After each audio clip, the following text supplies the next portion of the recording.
Adelante el grupo 8.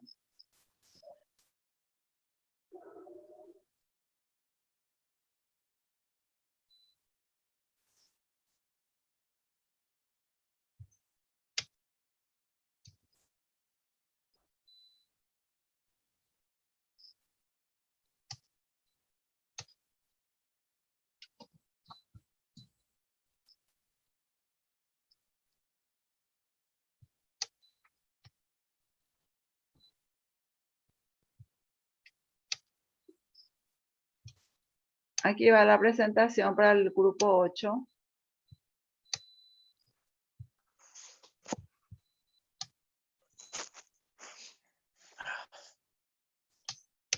A ver, ¿quién presenta? Yo, profe. Genial, Belén. Adelante. Muy buenas noches, compañeros y querida profesora. Nosotros esta noche le vamos a estar hablando acerca de cómo manejar las quejas y los conflictos dentro del hospital. Los integrantes somos las que le habla Belén Núñez, Bader Silva, Ana Servián, Fernando Romero, Diego González, Gabriel Ramírez y Abraham Núñez.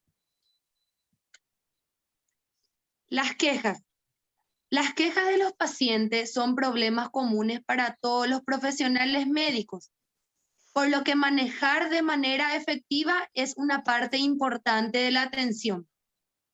Los pacientes tienen derecho a quejarse cuando uno está insatisfecho con la atención recibida. Como bien es sabido, hoy en día hay muchas carencias en los hospitales, tanto públicos y muchas veces también en los privados, ¿verdad?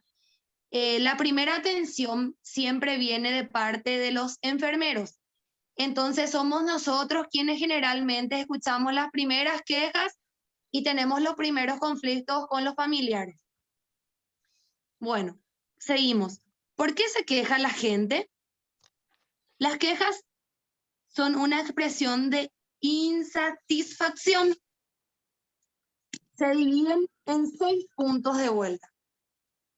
¿Por qué se quejan? No recibieron la información suficiente o correcta.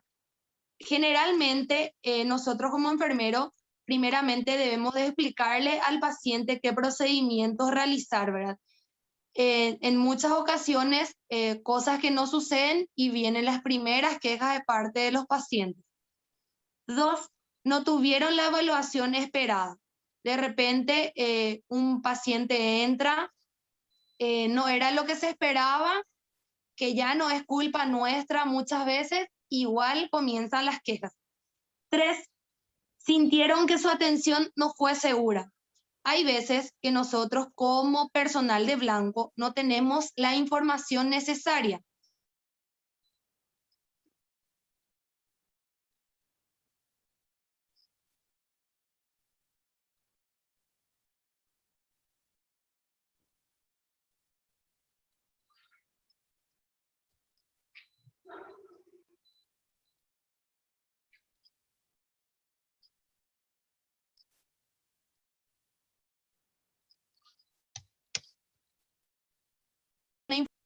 Cuatro, no tuvieron un tratado descortésmente. Profe, vuelve a salir Sí, ahora. la imagen. Sí.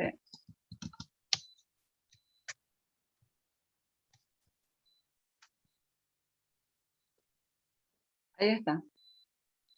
Bueno, fueron tratados descortésmente y con falta de respeto. Eso generalmente ocurre cuando vamos a decirle ya por falta de educación, porque nosotros sabemos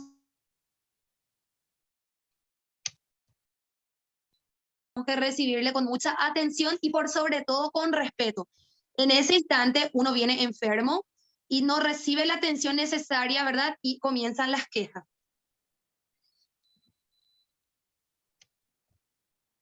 3 pasos para el manejo de las quejas de los pacientes. El doctor Neil Newbon, un consultor médico, ha tenido su parte justa en el tratamiento de las quejas de pacientes difíciles. Ofrece su proceso efectivo de 3 pasos para manejar las quejas de los pacientes.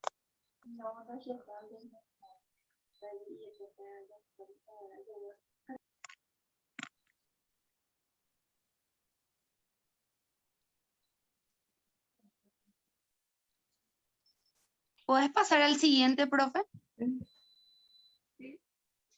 Bueno, ¿cuáles son los pasos que debemos realizar para poder evitar la queja de los pacientes? En primer lugar, escuchar las quejas de tus pacientes con la máxima atención posible. 2, repite tal cual lo que dice tu paciente. 3, actuar y resolver sus quejas tan pronto como sea posible. Como personal de blanco también nosotros tenemos que ponernos en lugares de los pacientes. Nosotros debemos tratarle a ellos y tratar de resolverle a ellos las quejas de la manera que nosotros queremos que seamos atendidos y de la forma que querramos que sea eficiente la atención. Tenemos que ponernos en lugares de ellos también. No porque uno sea personal de blanco, tiene siempre la razón, ¿verdad? Vamos a conflictos. La definición de conflicto indica que es el desacuerdo entre partes implicadas y que es percibida por estas como una amenaza a sus necesidades, intereses o preocupaciones. Acá es cuando ya hay el desacuerdo entre ambas partes, con pacientes y personal de blanco. Los conflictos se pueden clasificar funcionales o constructivos. Bueno, los funcionales o constructivos nos dice como definición que son aquellos problemas que no habíamos visto antes, ¿verdad? Estos problemas nos pueden ayudar.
Bueno, seguimos el otro.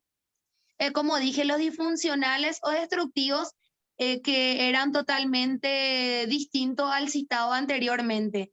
Estos son uno de los casos donde ambas partes ya se desentienden del conflicto y no llegan prácticamente a ningún acuerdo, donde dentro del hospital ya hay cargas negativas, mucho desentendimiento y el ambiente laboral se vuelve muy pesado, ¿verdad?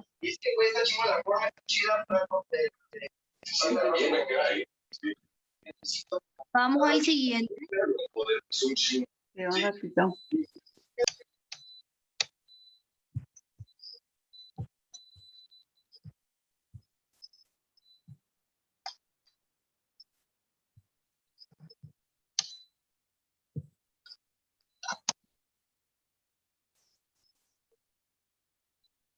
Fuentes de conflictos. Al momento de definir cuáles son las fuentes de conflictos, quizás deberíamos de hacer una diferencia entre la literatura que corresponde exclusivamente al ámbito laboral, empresario de la que corresponde la institución de salud. Podemos distinguir como fuente de conflicto para cualquier trabajador. 1, preferencia de método, falta de recursos, establecimiento de prioridades, diferentes estilos de personalidad, lucha por el poder. Estos son los por el cual generalmente comienzan los primeros conflictos dentro del ámbito laboral, ¿verdad? Entre personal de blanco. De repente utilizamos diferentes métodos, como dice ahí, diferentes recursos, o cada quien, por decirte, tiene diferente personalidad. Yo puedo ver la cosa de una forma diferente y el otro compañero de otra forma. Es ahí donde comienza el ámbito laboral ya desordenado también. Y otro que generalmente es muy común en todos los entes, ¿verdad? Que la mayoría, uno por ser o jefe o un poquito más que el otro, se cree muy superior, cosa que no debería de ser así, ¿verdad? Bueno, vamos al siguiente que dice, en un estilo se identifican 9 grupos de factores de estrés en un lugar de trabajo que puede impactar la enfermería. Conflicto con los médicos. Generalmente los enfermeros tienen conflictos con los médicos, ya que nosotros venimos a cumplir las directivas de los médicos, ¿verdad? Cosa que muchos de nosotros no quieren aceptar eso, o hay veces que los médicos no lo hacen de una forma empática y de una forma de buen pedir. Preparación profesional insuficiente, problemas con los pares, problemas con los supervisores, discriminación, sobrecarga en el trabajo, incertidumbre respecto a los tratamientos, ocuparse de la muerte de los pacientes terminales, el paciente y su familia. Generalmente esto a nosotros nos trae mucho estrés. De repente hay un paciente que ya está a punto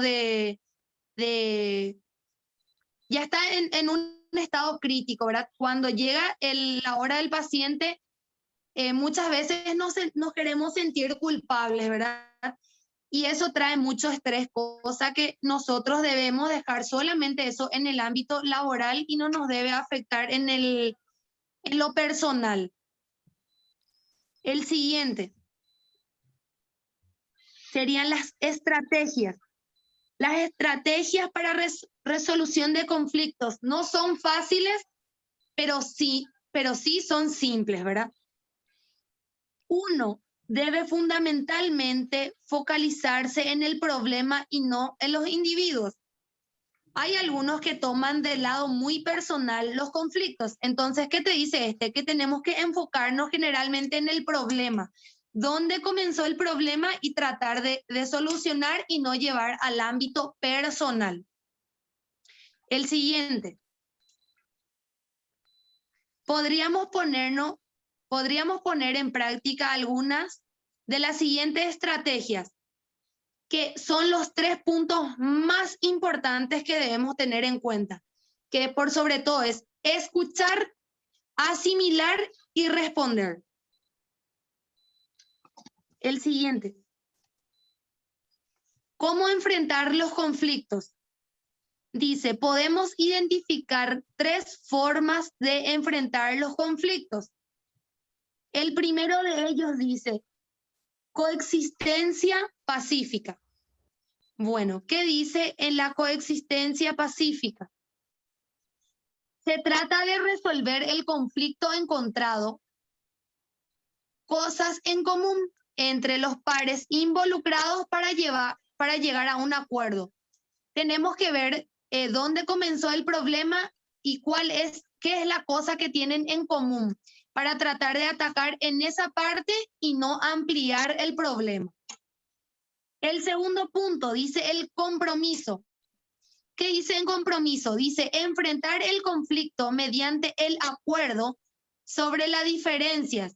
Esta solución es aceptada si las partes acuerdan que pueden trabajar en armonía y a pesar de las diferencias. O sea, hay veces que hay problemas, ¿verdad? Y ambas partes deben aceptar ese problema y dejar un poquitito de lado y poder trabajar en armonía, que es lo que uno necesita para poder sobrellevar todos los problemas que hay dentro del hospital. El tercero dice resolución de problemas. ¿Qué dice en resolución de problemas? Enfrentarlo con esta técnica significa que el líder se reúna con las partes o con cada parte y trate de descubrir la raíz del conflicto. El problema, una vez analizado, se pone en su contexto y, de ser posible, la solución debe venir de los involucrados más que del jefe. En este caso, el jefe trata de reunirse con ambas partes, ¿verdad? Y buscar la solución al conflicto, donde la solución tiene que venir de parte de ambas partes y no del jefe, ¿verdad? Vamos al siguiente.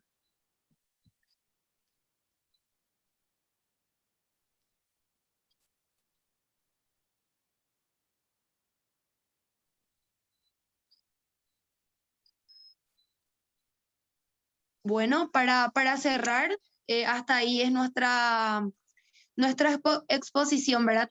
Pero por sobre todas las cosas, una de las estrategias, ¿verdad? Más importante de los conflictos sería la que le había dicho recién, escuchar, asimilar y responder. En ese punto, en primer lugar, debemos de escuchar bien las partes de los conflictos, tratar de ponernos en el lugar de ambas personas y por sobre todo responder de una forma educada. Y es todo por hoy, profe. Muchísimas gracias a este grupo número 8. Excelente la exposición. Felicito a este grupo, especialmente a Belén, que supo bastante poder explicar punto por punto de lo que habían investigado y había salido como trabajo de investigación grupal, y realmente hablar de quejas y de conflicto que nos toca y que nos va a llegar a tocar en nuestros lugares de trabajo son temas ineludibles. ¿Por qué? Porque siempre vamos a tener quejas, principalmente para los que trabajamos en salud. Quizás muchas veces el usuario, el paciente, está conforme con nuestra atención que le pudiéramos brindar, pero no así el familiar, o viceversa también muchas veces, ¿verdad? Y a través de eso también existen los conflictos con los familiares, los conflictos con lo mismo con los pacientes, y los conflictos también en el entorno de nuestros lugares de trabajo, que muchas veces también, como bien lo decía Belén, ¿verdad? Cada lugar de trabajo lo debemos hacer amenamente, ¿verdad? Para poder sobrellevar toda la carga, todo el estrés y toda la responsabilidad que nos toca afrontar de este lugar donde debemos estar prestando servicio. Las felicitaciones mías para este grupo, excelente exposición y excelente trabajo también. Muchísimas gracias. Se prepara el grupo 7, no sé si ya está en condiciones para su presentación.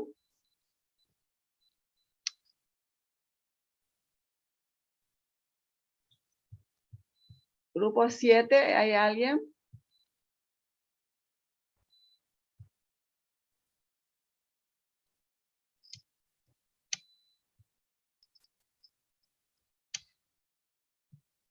Ignacio.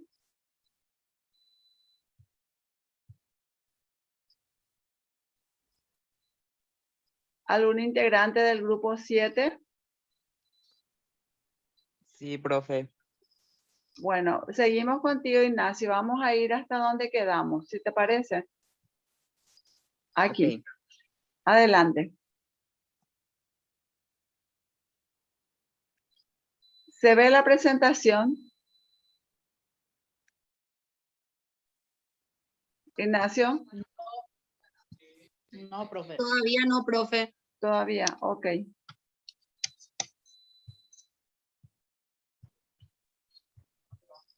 No, profe, no se ve nada. Sí, un ratito.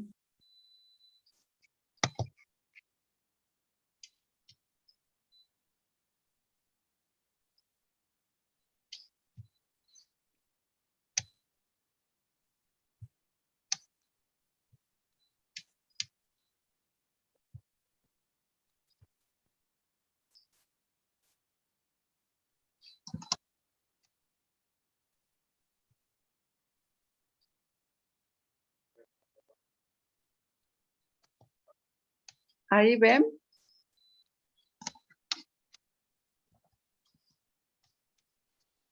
Ahora sí, profe. Sí, yo veo. Ok. Vamos a irnos a donde quedó Ignacio.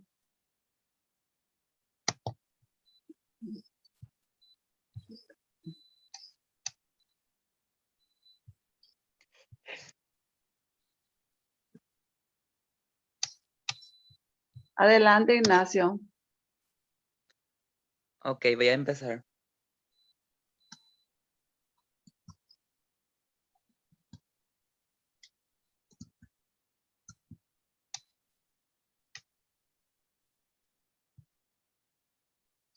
Un ratito.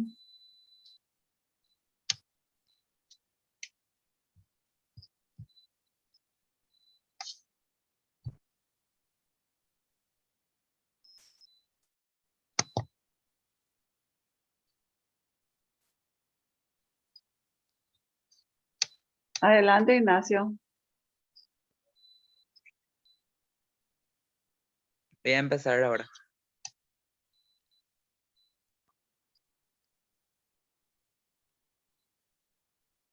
¿Ya puedo empezar? Sí, adelante. Ok. Muy buenas noches, profesora, a todos los compañeros.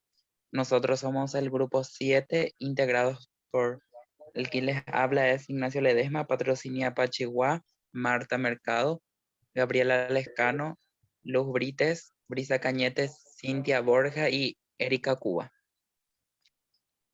Nuestro tema es reclutamiento y orientación del personal de blanco.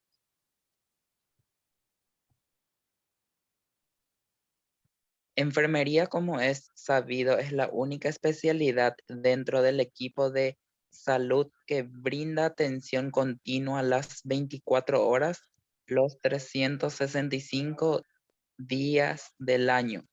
En el ámbito de internación, la distribución del personal adecuado en cantidad y calidad en los distintos turnos, buscando optimizar la cantidad de cuidados. ¿Qué quiere decir esto? Que el cuidado del personal de blanco es tan importante que, que nos, que no, como les voy a decir, tenemos la responsabilidad de cubrir, ya sea en el ámbito de internación, en RAC, terapia, en todos los ámbitos.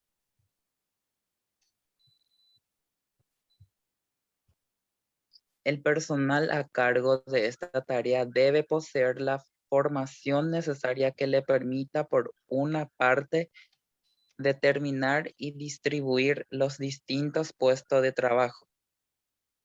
Como todos sabemos, cada quien tiene que cubrir su área de trabajo, ya sea en distintos puntos, ya sea en la parte de pediatría, maternidad, quirófano, la terapia.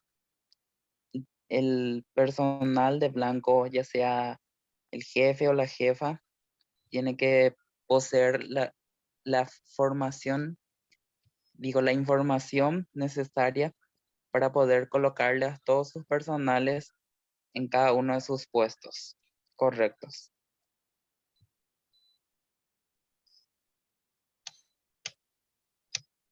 Profe, no estoy viendo ya otra vez las imágenes, pero Sí. yo tengo a mano Ah, bueno, ok. Seguí nomás entonces. Ok. Reclutamiento del personal. El conjunto de actividades diseñadas para atraer hacia una organización un conjunto de candidatos calificados, el proceso por medio del cual se demuestre a los candidatos potenciales para las vacantes actuales a anticipadas de la organización.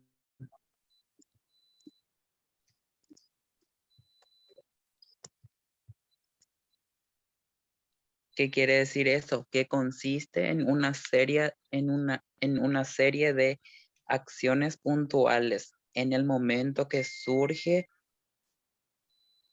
la demanda para buscar un grupo de candidatos que en principio se ajuste al perfil exigido.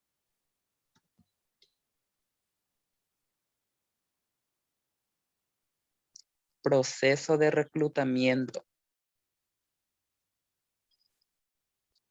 Todo proceso está conformado por un conjunto de pasos sistemáticos e irrelacionados que tienen como finalidad obtener con mayor efectividad los objetivos propuestos.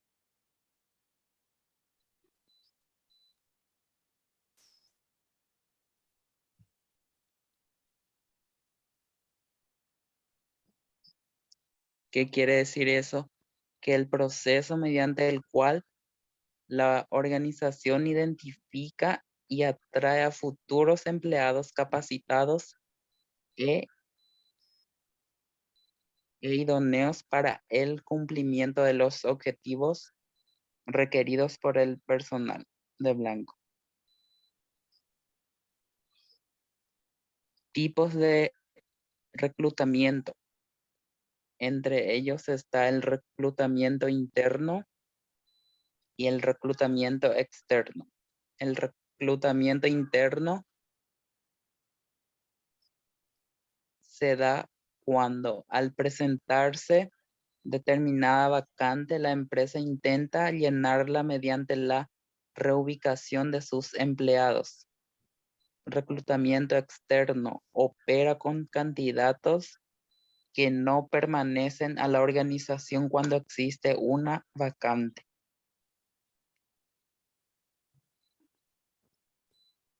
La educación continua.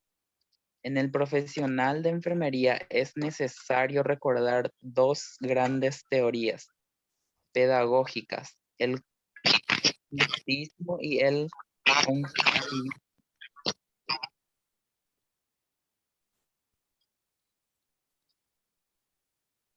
El conductivismo,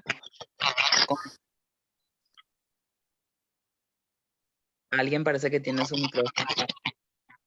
Sí, Marta Mercado tiene su micrófono abierto. Ahí está, apago ya. Seguí, Ignacio. Ok. El conductismo consiste en modificar directa o indirectamente conductas en la persona y su fundamentación teórica.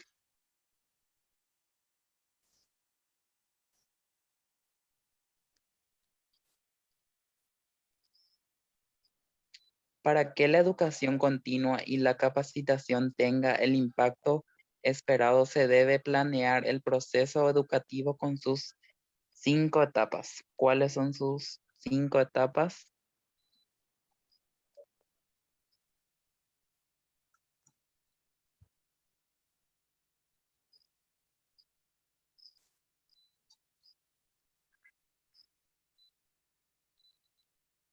Son realizar un diagnóstico de las necesidades educativas.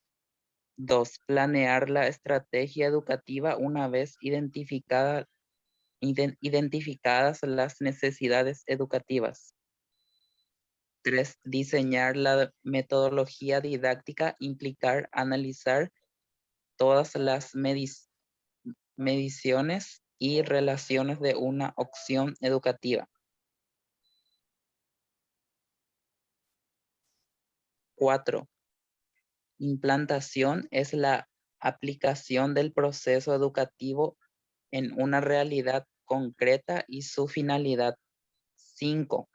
Evaluación, etapa indispensable para analizar el éxito del proceso educativo y sus resultados.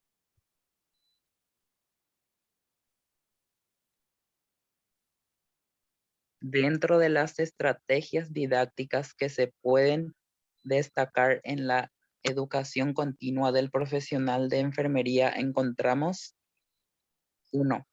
Desarrollo de proyectos educativos. 2. Programas de inducción al puesto. 3. Programas de introducción y actualización en el servicio.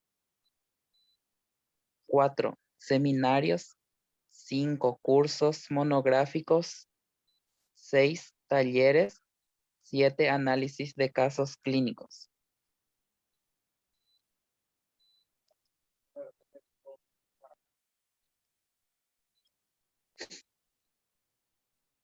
Y eso es todo, profe. Fue muy corto y más o menos explicado. Está muy bien, Ignacio. Agradecemos también este tema que les tocó también a ustedes, hacer la investigación y desarrollar como forma parte también de lo que es dentro de lo que son los temas de reclutamiento y orientación al personal y más que nada la educación continua, donde también, como siempre decimos, no termina la formación del profesional de blanco en una primera etapa de grado donde tenemos el título de licenciatura en enfermería, que es el caso de ustedes, sino que más bien va a ir también aumentando sus conocimientos dentro de lo que corresponde a la educación continua, participando de los seminarios, como bien lo dijiste, de los talleres, de haber unas especializaciones, una maestría, o sea que vamos también perfeccionándonos constantemente para siempre ir aplicando los conocimientos y las enseñanzas que nos vamos también aprendiendo de nuestros docentes. Felicitaciones también para este grupo. Muy buena la exposición de Ignacio, te agradecemos también. Y por último tenemos el grupo 6, que me gustaría que vaya preparándose ya para poder presentar también su exposición. Terminamos el tiempo con esto, entonces vamos a le voy a volver a enviar el link para poder seguir estar conectados. ¿Les parece? Se prepara el grupo 6, por favor. Está el grupo 9 también, profe. El grupo 9 también, pero el grupo 9 no se manifestó. No me pasó ni su bueno. trabajo, nada. Ok.